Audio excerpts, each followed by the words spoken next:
Hey, today we're at Brice's Crossroads battlefield. Big Daddy and I will give you the opportunity to see, learn, and explore all about the battle at Brice's Crossroads. Come along with us. Let's go explore. This is the spot where the first shots of the battle were fired. On June 10th, 1864, Major General Nathan Bedford Forrest and his much smaller Confederate force was racing General Sam Sturgis and his men to Brice's Crossroads. Forrest had intended to go into Middle Tennessee to destroy the Nashville and Chattanooga Railroad. General Sturgis was sent out of Memphis to keep Forrest in Mississippi. Hey guys, give us a like if you think you enjoy this content. Some of Nathan Bedford Forrest's Confederates from Kentucky met Union soldiers from New Jersey, Illinois, and Missouri here. As the Confederates moved forward to fill out the Union lines, they were met with stiff resistance and had to fall back. The Kentuckians had difficulty moving forward because of all the blackjack and scrub oak and just thick undergrowth. This is Blackline Road, the route that most of the Confederate forces took to get to the battlefield. While Forrest had many less troops engaged at this point, he knew that if he could hit the Federal cavalry hard and move them, that the Federal infantry would double quick to the side. It was a very hot and muggy Mississippi day, and Forrest knew that the Federal soldiers would have to move about 3 or 4 miles and would be dog-tired when they got to the battle. So he committed more forces to the battle and formed this first Confederate battle line.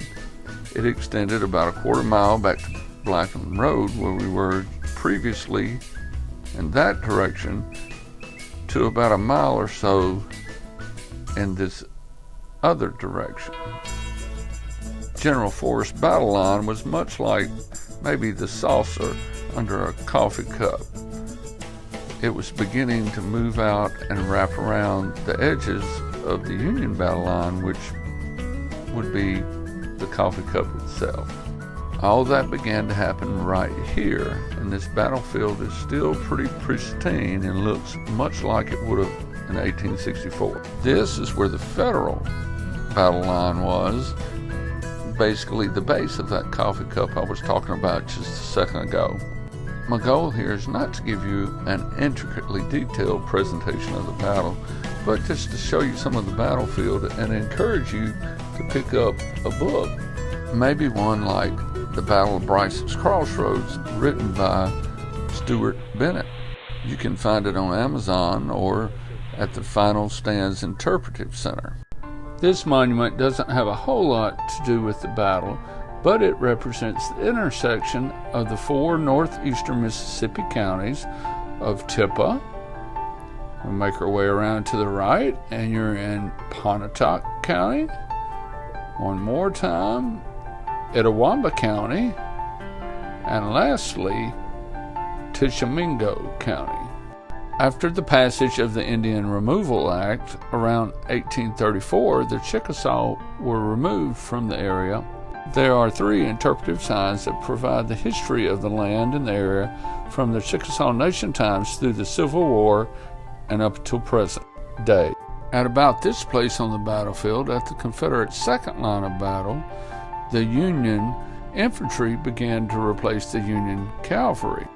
One Union soldier was quoted as saying, "We were double-quicked about 4 miles through swamps to the battlefield, and we was about given out when we arrived and was very hot." Some of the men was scarcely able to load their guns. One of the things that I've always found interesting about this point in the Battle of Brice's Crossroads is how effectively Nathan Bedford Forrest weaponized the hot Mississippi weather. You'll notice as we look up the road a bit that the Federals have fallen back toward the crossroads. Right about there is what all the fuss was about. We're walking out on the battlefield now, and you're looking toward the tree line where the Confederate line would have stretched over to that far side of the field you're seeing, where Bell would have taken in his men and in fact encountered very stiff resistance over there on the Confederate left. You'll notice the site is maintained by the state of Mississippi and the National Park Service. Once again, it remains in pristine condition, much like it looked the day of the battle. Due to the intensity of the undergrowth, Bell and his men would be about 30 yards from the Federals before they would launch their attack. They would have been around in those tree lines that would have come from the direction we're looking now and swept forward in much the same way the camera is at present. The 95th Illinois in the center of the Union line would be right about in here. About 2 o'clock, Forrest launched another attack on the Union line that was around this spot. When Bell's men came in along the tree line you see on the other side of this field. We were going to walk over there, but there ain't no bug spray made that's bad enough to handle the chiggers that would get on us if we walked across this field. It's July in Mississippi, a hot, muggy day, much like it was on the day of the battle. It was around this point where General Sturgis made a last desperate attempt to hold the Crossroads for the Union. Behind his Union infantry lines, he placed an Illinois and a Wisconsin battery. It was somewhere around this point where Forrest told General Bell, "You must stay on the field. I'll stay here with you as long as you live." You're looking toward the site maintained by the National Park Service. As this marker denotes, the Brice's home actually stood where the monument you see there is located. Of course, the home was used as a hospital after the battle, and it, along with Bethany Church, cared for the wounded of soldiers from both sides. I just don't know if I have the imagination it takes that would allow me to understand what it must have been like in a home located in this spot on that particular day in 1864. This sign gives you a good idea of the movements of the Confederates against the Union forces that day. Forrest was attempting to surround the Confederates and, of course, pinch them off, if you will, to prevent them from being able to retreat. That's Bethany Church you see across the road. And I believe the Brice's store stood right about there, on the other side of the road. According to Reverend Samuel Agnew, in the days following the battle, 30 Confederate soldiers were interred on the site of the mass graves. We're in historic Bethany Cemetery, walking back toward the Confederate graves now. By the early 1900s, all the wooden markers had deteriorated, and so an organization placed about 100 government-issued markers in 1940. I stopped at this guy's grave because apparently he was killed in the Battle of Franklin a few months later. I think it's a beautiful marker as well. This is the grave of Samuel Todd Young.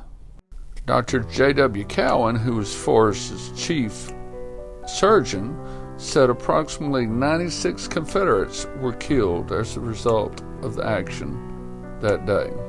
Research was done in the 80s that indicated around 102 soldiers died on the battlefield. Their remains are still on the battlefield today. I stopped here because, well, it's an Agnew's grave, but also this particular marker probably would have been a witness to the battle. As we turn and look, you can see how closely the cemetery was located to the church and the Crossroads. The Agnews lived in a house on White House Ridge. We'll get to that place in the battlefield in just a moment. It's very probable that these people heard the sounds of battle that day.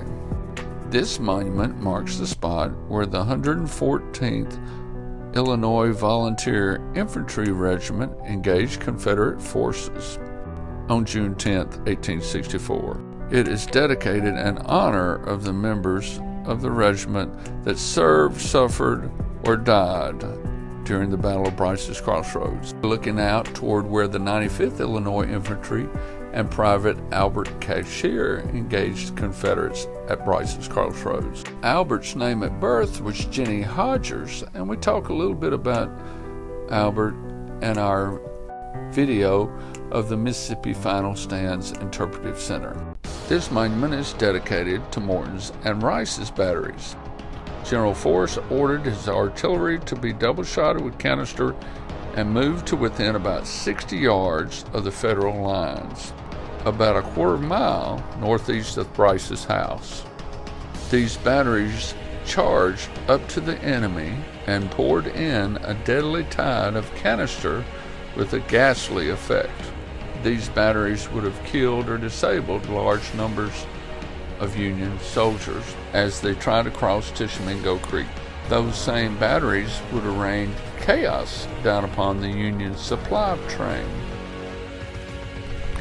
One of the most critical errors committed by the Yankees during the battle for Brice's Crossroads was the fact that some unknown federal general or federal officer, I kind of think it was probably Sturgis, ordered the Union supply wagons or supply train to cross Tishomingo Bridge, which is right there, and he ordered them all to park in the field you see just across the road.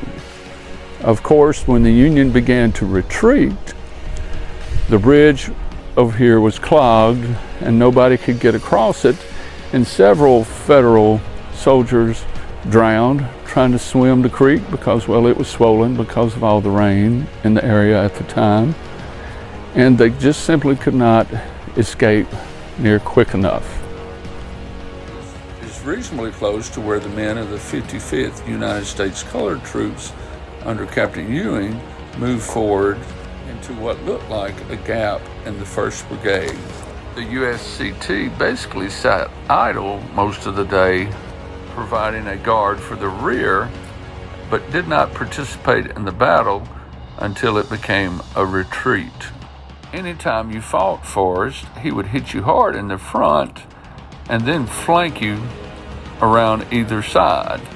That flanking action became the responsibility of General Bartow that evening. The Confederates and General Forrest captured 200 wagons, 14 pieces of artillery, and hundreds of men in and around this spot.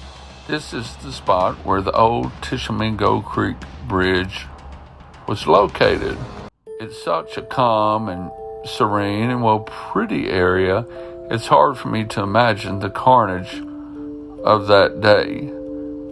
You have to remember the creek was swollen to nearly full, and men were so anxious to get across that they were swimming across the creek, and many of them drowned.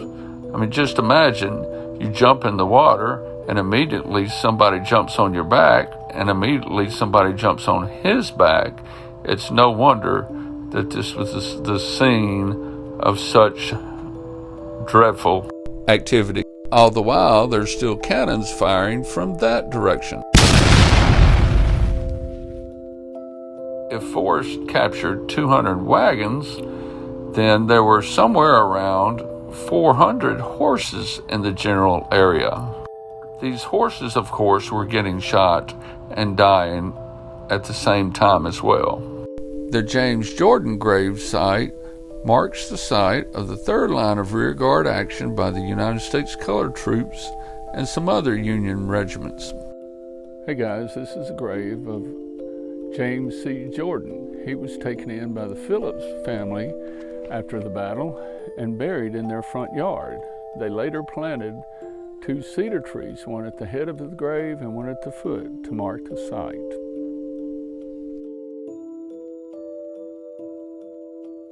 This was the site of White House Ridge. White House Ridge was the home of Dr. Enoch Agnew and his family, and it's where the final defense by the Union forces was fought. Primarily, this final defense was made up of the United States Colored Troops. Guess the stress of the day had finally gotten to General Sturgis. Captain in the 114th Illinois Infantry reported, "I saw General Sturgis and Colonel McMillan with a bottle of whiskey about sundown on that day where we formed our last line. I saw Colonel McMillan pass the bottle to General Sturgis and saw him take a drink." Sturgis turned and made his way toward Hatchie Bottom, but that was another story for the USCT. They needed ammunition terribly. They found some laying around and cracked open boxes and took what they needed.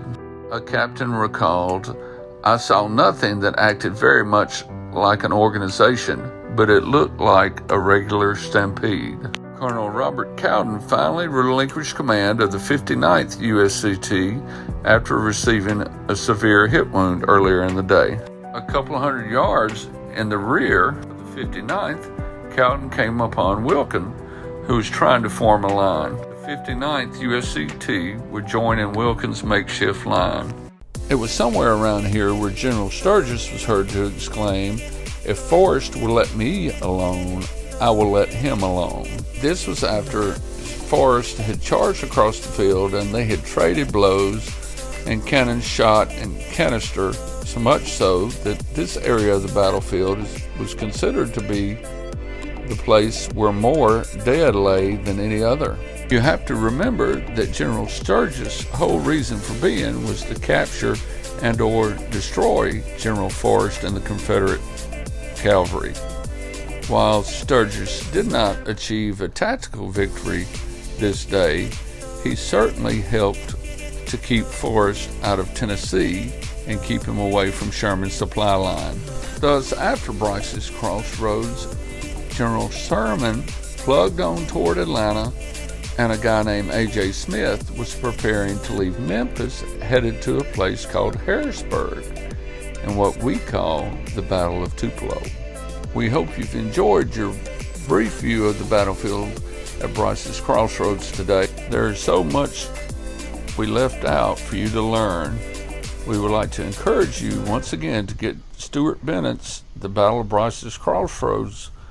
This book is well written enough and short enough that you don't mind reading it in one sitting. Thank you.